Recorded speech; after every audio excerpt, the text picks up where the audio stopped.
Ito namang ilang mga Pinoy sa Tennessee, matindi ang pangamba at paghahanda dahil sa naitalang statewide death toll na dulot yan ng winter storm.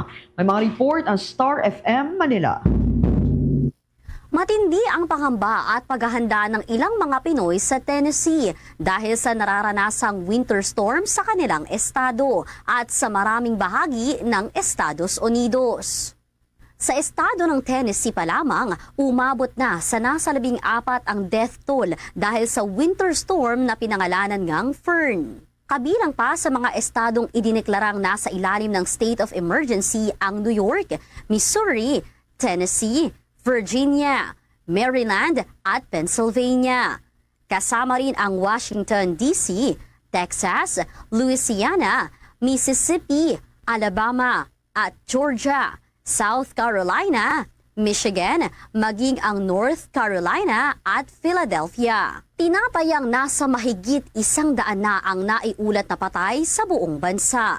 Sa panayam ng 102.7 Star FM Manila kay Art Chicano, mahigit 1 taon ng supermarket supervisor sa Tennessee, ibinahagi nito ang kanyang karanasan at mga naging paghahanda sa matinding winter storm. First hand ko na experience na yung mga tao, nagpa-panic buying sila, talagang ubusan kami ng mga items kasi yung ibang mga tao, nakatira sila outside sa city. Yung nangyayari dito is that mas madaming ice, mas madaming disgrasya na nangyayari pag ganoon yung daan. Pinaghanda nga kami na dapat meron kayong mga tubig na nakahanda, naka-charge yung mga phone ninyo, may power bank kayo na pwede nyo magamit kasi baka daw mag-blackout. Yung mga gripo namin, binubuksan namin siya, dapat nagpo-flow pa din yung water kahit hindi lang siya malakas para hindi mag-freeze. So far naman, I'm okay. So sa mga katulad ko ng mga Pilipino na nandito ngayon sa Amerika, doble ingat na lang, be safe lang sa mga paligid natin, sa mga nangyayari sa atin dito. And alam ko na mga Pilipino tayo, kahit anong mga pagsubok na pagdadaanan natin, talagang bumabangon tayo.